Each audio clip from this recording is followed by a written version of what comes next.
ये जो कायदे हैं इसको सबसे पहले याद करके ताल दे करके याद होना बहुत ज़रूरी है, क्योंकि जब इसके पलटे हम बनाएंगे या आगे जो इसका विस्तार क्रिया है उसमें ये छंद बराबर है ही नहीं, है ना, बराबर छंद नहीं, कहाँ 17 और 15 ऐसे डिवीज़न चल रहा है। तो अगर आपको इसको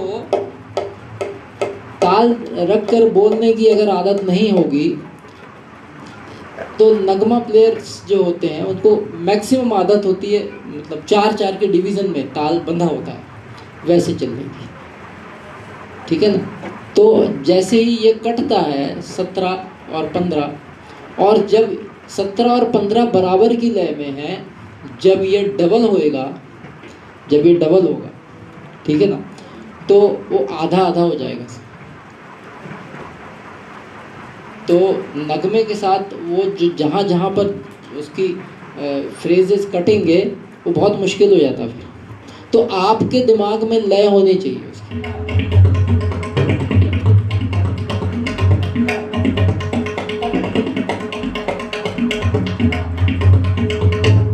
अब ये लय जब दिमाग में मन में बसी होगी तभी ये यहाँ चलेगी, तो ये चलना जरूरी है। हाथ में तो जो चल रहा है, दिमाग में लय आपकी होनी चाहिए। तो आप जो नगमा प्लेयर है उसको भी कभी थोड़ा यहाँ वहाँ हो तो आप सपोर्ट दे सकते हैं।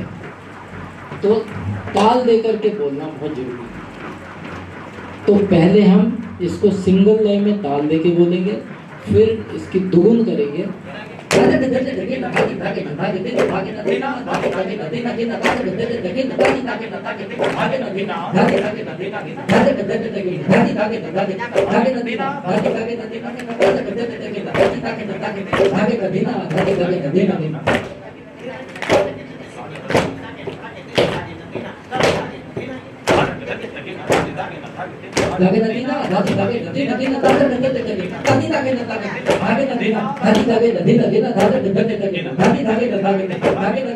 ਸਤਿ ਸ਼੍ਰੀ ਅਕਾਲ ਦੋਸਤੋ, ਮੈਂ ਹਾਂ ਕੋਮਲ। ਸੋ ਜਿਵੇਂ ਕਿ ਤੁਸੀਂ ਜਾਣਦੇ ਹੋ, ਸੈਂਸ ਆਫ ਦ ਟਾਈਮ ਦੇ ਵਿੱਚ ਹਮੇਸ਼ਾ ਤੁਹਾਡੇ ਰੂਬਰੂ ਕੁਝ ਵਿਲੱਖਣ ਪ੍ਰੋਗਰਾਮ ਲੈ ਕੇ ਆਏ ਨੇ ਜਿਹਦੇ ਪ੍ਰਤੀ ਤੁਸੀਂ ਵਿੱਦਿਆ ਪ੍ਰਤੀ ਜਾਗਰੂਕ ਹੁੰਦੇ ਹੋ। ਤੇ ਅੱਜ ਅਸੀਂ ਪਹੁੰਚੇ ਜੀ ਵਿਰਸਾ ਵਿਹਾਰ ਦੇ ਵਿੱਚ, ਜਿੱਥੇ ਤਬਲਾ ਵਾਦਕ ਪੰਡਿਤ ਰਜੇਸ਼ ਜੀ ਪਹੁੰਚੇ ਨੇ, ਜਿਨ੍ਹਾਂ ਪੱਖੋਂ ਸਾਰੇ ਬੱਚਿਆਂ ਨੂੰ ਸਿੱਖਿਆ ਦਿੱਤੀ ਜਾ ਰਹੀ ਹੈ। ਔਰ ਸਾਡੇ ਨਾਲ ਨੇ ਮਨਸਾ ਸਿੰਘ ਰਾਮਧਾਰੀ ਸਾਹਿਬ।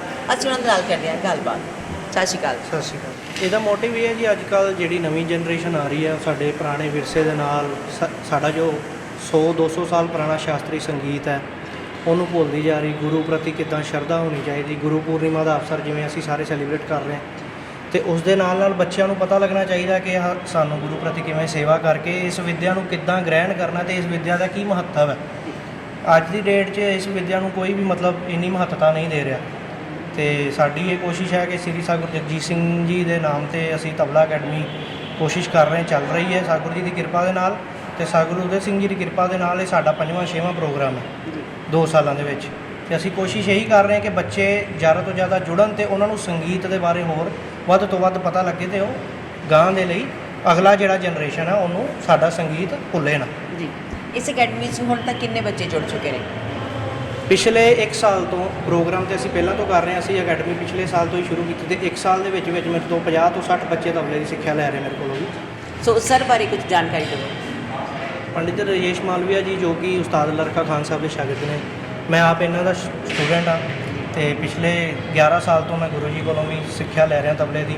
ਅਤੇ ਮੇਰੇ ਪਹਿਲੇ ਤਬਲੇ ਦੇ ਗੁਰੂ ਪੰਡਿਤ ਰਮਾਕਾਂਤ ਜੀ ਨੇ, ਅਤੇ ਉਹਨਾਂ ਤੋਂ ਬਾਅਦ ਸ੍ਰੀ ਸਤਿਗੁਰੂ ਜਗਜੀਤ ਸਿੰਘ ਜੀ ਨੇ ਕਿਰਪਾ ਕੀਤੀ, ਅਤੇ ਮੈਂ ਭੈਣੀ ਸਾਹਿਬ ਤੋਂ ਰਜੇਸ਼ ਗੁਰੂ ਜੀ ਕੋਲੋਂ ਪਿਛਲੇ 11 ਸਾਲ ਤੋਂ ਸਿੱਖਦਾ ਆ ਰਿਹਾ। ਜੀ ਹਾਂਜੀ ਸਰ।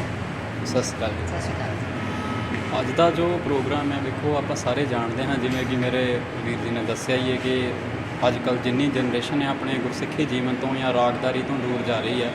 ਮੇਰੀ ਸਾਰੇ ਬੱਚਿਆਂ ਨੂੰ ਇਹੋ ਹੀ ਉਮੀਦ ਹੈ, ਵੇਖੋ ਜੇ ਮਕਾਨ ਦੀ ਨੀਂਹ ਪੱਕੀ ਹੈ ਤੇ ਤੁਸੀਂ ਜਿੰਨਾ ਮਰਜ਼ੀ ਉਹਨੂੰ ਉੱਪਰ ਖੜਾ ਕਰ ਸਕਦੇ ਹੋ। ਇਹ ਸਾਡੀਆਂ ਨੀਹਾਂ ਹੈ ਜਿਹੜੀਆਂ ਕਲਾਸੀਕਲ ਸੰਗੀਤ ਆ, ਗੁਰੂ ਸਾਹਿਬ ਨੇ ਜਿੰਨੀ ਬਾਣੀ ਉਚਾਰਨ ਕੀਤੀ ਹੈ ਰਾਗਾਂ ਦੇ ਵਿੱਚ ਆ, ਤਾਲ ਨੂੰ ਮਹੱਤਵ ਦਿੱਤਾ ਆ। ਜਿਸ ਤਰ੍ਹਾਂ ਵੀਰ ਜੀ ਨੇ ਦੱਸਿਆ ਕਿ ਆਪਾਂ ਜਿਹੜੇ ਬੱਚੇ ਆਪਣੇ ਵਿਰਸੇ ਨੂੰ ਭੁੱਲ ਰਹੇ ਆ, ਅਸੀਂ ਉਹਨੂੰ ਮੁੜ ਤੋਂ ਸੁਰਜੀਤ ਕਰਨ ਦੀ ਕੋਸ਼ਿਸ਼ ਕਰ ਰਹੇ ਹਾਂ। ਗਰੀਬ ਨਵਾਜ਼ ਦੇ ਚਰਨਾਂ ਦੇ ਵਿੱਚ ਇਹੋ ਬੇਨਤੀ, ਇਹੋ ਹੀ ਅਰਦਾਸ ਹੈ, ਇਸੇ ਤਰ੍ਹਾਂ ਆਪ ਸਭ ਦਾ ਸਪੋਰਟ ਮਿਲਦਾ ਰਹੇ ਤੇ ਜ਼ਰੂਰ ਇਸ ਤਰ੍ਹਾਂ ਸੰਗੀਤ ਦੀ ਸੇਵਾ ਅੱਗੇ ਵੀ ਕਰਦੇ ਰਹਾਂਗੇ।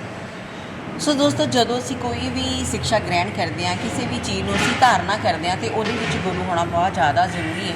ਸੋ ਅੱਜ ਕੱਲ੍ਹ ਦੇ ਬੱਚੇ ਜੋ ਆਪਣੀ ਸਿੱਖਿਆ ਦੇ ਨਾਲ ਜੁੜਦੇ ਜਾ ਰਹੇ ਨੇ, ਹੱਲਾਸ਼ੇਰੀ ਦੇ ਨਾਲ ਉਹਨਾਂ ਨੂੰ ਜੋੜਿਆ ਜਾ ਰਿਹਾ ਹੈ ਕਿ ਆਪਣੇ ਵਿਰਸੇ ਦੇ ਨਾਲ ਕਿਵੇਂ ਜੁੜੇ ਰਹਿਣਾ ਚਾਹੀਦਾ ਹੈ। ਤੇ ਆਓ ਅਸੀਂ ਕਰਦੇ ਹਾਂ ਇਸੇ ਪਰਪਸ ਦੀ ਗੱਲ। ਸਾਡੇ ਨਾਲ ਨੇ ਮੈਡਮ।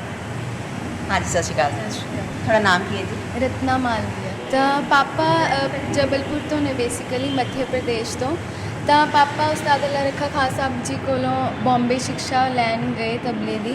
तो उत्थे सतगुरु जगजीत सिंह जी ने उन्होंने सुनिया तो बहुत खुश होए ते उन्होंने हुक्म किया कि पुछया कि अगर वो श्री भैनी साहिब तबला सिखाने वास्ते आ सकते हैं तो जरूर आन। तो पापा पिछले लगभग 30 साल तो श्री भैनी साहिब बच्चों को तबले की शिक्षा दे रहे हैं। तो मनसा भाजी जो पापा के स्टूडेंट ने उन्होंने अज तबले की एक वर्कशॉप ऑर्गेनाइज करवाई है, जिहदे नाल कि जो हुण न्यू जनरेशन है वो भी इस तबले की सिक्ख्या दे नाल जुड़ सकन। ਸੋ ਵਰਕਸ਼ਾਪ ਦੇ ਵਿੱਚ ਬੱਚਿਆਂ ਨੂੰ ਦੱਸਿਆ ਗਿਆ ਕਿਵੇਂ ਤੀਨ ਤਾਲ, ਕਿਵੇਂ ਸਰਗਮਾਂ ਦਾ ਉਚਾਰਨ ਕਰਨਾ ਚਾਹੀਦਾ, ਕਿਵੇਂ ਸਰਗਮਾਂ ਰੱਟ ਲੈਣੀਆਂ ਚਾਹੀਦੀਆਂ ਜਾਂ ਕਿ ਤੁਹਾਡੇ ਦਿਮਾਗ 'ਚੋਂ ਸਰਗਮਾਂ ਬਹਿ ਜਾਣ, ਅਤੇ ਕਿਵੇਂ ਤੁਸੀਂ ਗੁਰੂ ਦੀ ਉਪਾਸਨਾ ਕਰ ਸਕਦੇ ਹੋ, ਕਿਵੇਂ ਗੁਰੂ ਦੇ ਨਾਲ ਜੁੜ ਸਕਦੇ ਹੋ। ਸਭ ਤੋਂ ਵੱਡੀ ਉਪਾਧੀ ਹੈ, ਸਭ ਤੋਂ ਵੱਡੀ ਗੱਲ ਹੈ, ਕਹਿੰਦੇ ਨੇ ਜਦੋਂ ਤੁਸੀਂ ਸੰਗੀਤ ਕਰਦੇ ਹੋ, ਸੰਗੀਤ ਦੇ ਵਿੱਚ ਹੀ ਰੱਬ ਵਸਦਾ ਹੈ। ਸੋ ਰੱਬ ਦੇ ਨਾਲ ਜੁੜਨ ਦੀ ਇਹ ਸਿੱਖਿਆ ਦਿੱਤੀ ਜਾ ਰਹੀ ਹੈ। ਸੋ ਤੁਸੀਂ ਬਣੇ ਰਹੋ ਸੈਂਟ ਸੋਲ ਦੇ ਟਾਈਮਸ ਦੇ ਨਾਲ। ਮੈਂ ਕੋਮਲ, ਕੈਮਰਾਮੈਨ ਵਿਨੋਦ ਦੇ ਨਾਲ।